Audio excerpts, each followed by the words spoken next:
جی آپ کو یاد ہے وہ والا یاد ہے آپ کو؟ کون سا؟ علی اور بدی چوچو کے بچے جو کیا ویسے سنانا تو نہیں چاہیے، سنا دو. ویسے میں آپ کو یاد کروا رہی ہوں، بدی چوچو کے بچے جو دیکھ رہے تھے میڈک کو. وہ چھوڑ دو. ویسے اس کا مبشر کیا ہے؟ ڈاکٹر مبشر کا لطیفہ. ہمارے ڈاکٹر ہے ڈاکٹر مبشر، میرا بھتیجا. وہ چھوٹا ہوتا تھا تو اس نے کہا، اپنی امی سے پوچھا کہ میں کیسے پیدا ہوا. اس نے کہا تم اپنے ابا کے یہاں پیدا ہوئے ہو. اس نے کہا میرے ابا کہاں کیسے پیدا ہوئے؟ اس نے کہا وہ اپنے ابا کے یہاں پیدا ہوئے. انہوں نے کہا میرے ابا کے ابا کہاں پیدا ہوئے؟ انہوں نے کہا وہ اپنے ابا کے یہاں پیدا ہوئے. کہتا عجیب ترکیب ہے.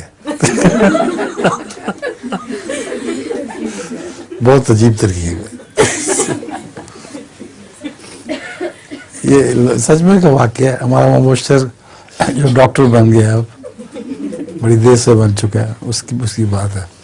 اچھا جی فرمائیے. السلام علیکم حضور، میرا نام فاتحہ مومن ہے. میرے ابو کا نام ڈاکٹر عبد المومن جتران ہے. میری امی کا نام طاہرہ مومن ہے. میرا سوال یہ ہے کہ آپ نے خطبہ جمعے میں واقعہ معراج بیان فرمایا تھا. واقعہ کون سا؟ واقعہ معراج. میلاد؟ جی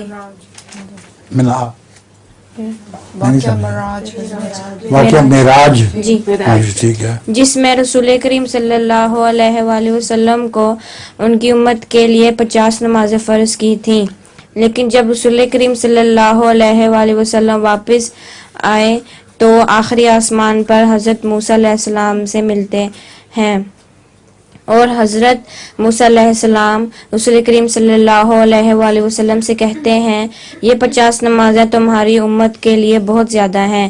آپ دوبارہ خدا تعالیٰ کے پاس جاتے ہیں اور کم کراتے ہیں. اس طرح رسول کریم صلی اللہ علیہ وآلہ وسلم دوبارہ خدا تعالیٰ کے پاس حضرت موسیٰ علیہ السلام کے کہنے. سارا واقعہ مجھے پتا ہے، جی میں نہیں سنایا تھا. جی اب سوال کیا کرنا ہے تو تمہیں؟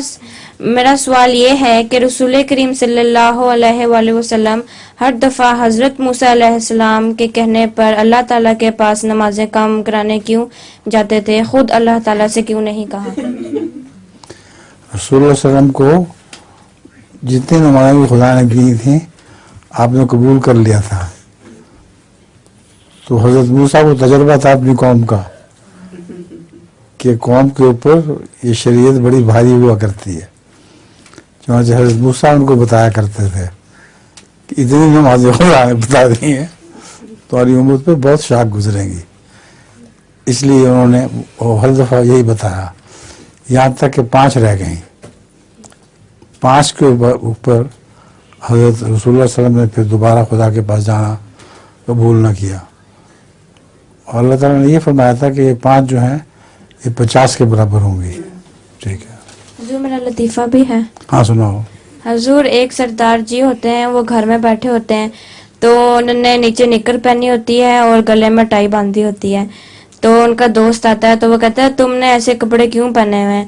تو کہتا ہے نکر اس لیے پہنی ہوئی ہے کیونکہ میں گھر میں بیٹھا ہوں، تو ٹائی اس لیے لگائی ہے کدے کوئی آ ہی جاندہ ہے.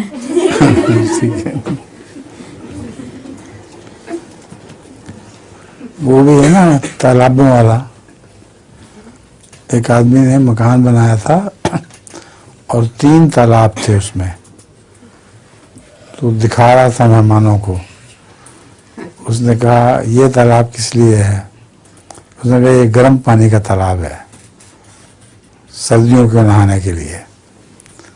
پھر دوسرا تالاب دکھایا کہ یہ کس لیے ہے؟ اس نے کہا یہ ٹھنڈے پانی کا تالاب ہے، یہ سردیوں میں نہانے کے لیے. گرمیوں میں نہانے کے لیے. ایک تیسرا تالاب تھا وہ خالی تھا، اس میں کچھ بھی نہیں تھا پانی. انہوں نے کہا یہ کیا ہے؟ انہوں نے کہا کبھی نہیں بھی نہائی تھا. کبھی نہیں بھی نہاتا آدمی تو یہ وہ تالاب ہے.